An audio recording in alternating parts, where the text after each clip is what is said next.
Oi, vamos começar logo falando de um tema bem quente. O futuro do trabalho médico com inteligência artificial. Tivemos aquela palestra super comentada no Fórum de IA do CFM, né?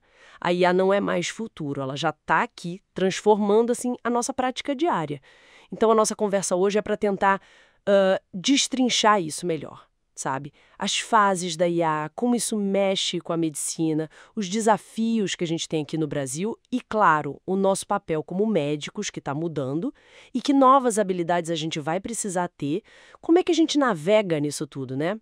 Para começar, vamos falar daquelas fases da IA que foram mencionadas. Hoje a gente está na NI, certo? A IA mais fraca, que faz tarefas específicas, mas olha, o que vem por aí é a AGI, a Inteligência Geral Nível Humano, prevista para logo ali, 2027, 2030. E depois, a ASI, a Superinteligência, 2030 a 2035, com um potencial assim gigantesco. Fala-se até em cura do câncer, longevidade. E a velocidade disso é impressionante. A coisa começou a massificar mesmo em 2022. Logo depois já tínhamos agentes treináveis, né? E a previsão é ter agentes autônomos massificados já em 2025. E aí entra aquele conceito de Absolute Zero. A IA aprendendo sozinha, sabe? Sem precisar de humanos rotulando dados antes. Isso acelera tudo de um jeito. A gente viu o QI das IA subindo. GPT-3 com 136, o GPT-5 com previsão de mais de 150. Isso quer dizer que a gente vai ter na prática assessores poderosíssimos. Temos que repensar como trabalhar junto. Nossa, é uma aceleração muito rápida mesmo. E aí junta isso com Big Data. Pensa nos dados de pulseiras, anéis, que já estão vindo de alguns planos. Mais a telemedicina se expandindo. O acesso e o jeito de cuidar mudam completamente, né? Exatamente. No diagnóstico, por exemplo, o impacto é brutal. Já tem IA prevendo o risco de câncer de mama anos antes, só pela imagem. A medicina preventiva ganha uma força, assim, sem igual. É como se a IA mostrasse o que era invisível para a gente, ampliando nossos sentidos. E tem mais, né? Automação de processo em hospital, redução de custo, integrar dados. Isso pode até liberar verba para reinvestir, quem sabe melhorar honorários. Falando nisso de recursos, gestão, a gente cai direto no cenário brasileiro que tem suas particularidades, né? A projeção é quase dobrar o número de médicos em 10 anos, de 650 mil para mais de 1 milhão. Ao mesmo tempo, uma explosão de cursos novos, que levanta aquela dúvida sobre qualidade, né? E só 8% conseguindo residência. Fora a precarização que a gente sente na pele. Pois é. Aí que a coisa fica tensa. De um lado, uma IA super capaz, cada vez mais acessível. Do outro, uma formação que pode estar mais frágil, condições ruins. Como é que essa conta fecha? Aquele exemplo do hospital chinês autônomo, mesmo sendo simulação com 93% de acerto, faz a gente pensar, né?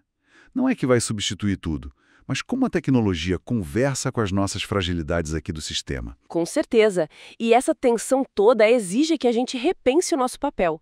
A gente já foi o dono da informação, depois virou curador com o Google, e agora? Parece que a gente vira um gestor do cuidado, né? Tem que gerenciar a informação que vem do paciente, o que a IA sugere e o nosso próprio julgamento clínico. Exato. O perfil mudou. Conhecimento técnico é base, claro. Mas não é mais o principal diferencial. Agora, análise de dados, pensamento crítico para avaliar a IA, para lidar com informação conflitante e, talvez o mais importante, empatia. Uma empatia avançada mesmo. Isso não é mais soft skill, sabe? É a habilidade essencial para continuar na profissão. E o interessante é que a IA pode até ajudar nisso, né? A fortalecer a empatia. Se ela automatiza a parte chata, tipo transcrever prontuário, sobra mais tempo para a gente olhar para o paciente. Como foi dito lá na palestra, é inadmissível hoje ficar digitando e não olhar no olho. A tecnologia tem que humanizar mais, não menos. É isso. Toca num ponto-chave, a diferença entre estar médico e ser médico. A profissão não é estática, ela muda.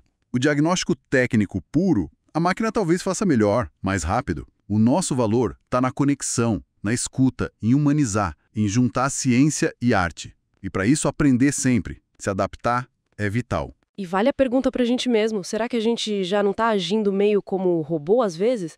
Com a pressão do volume, consulta corrida, pouca interação.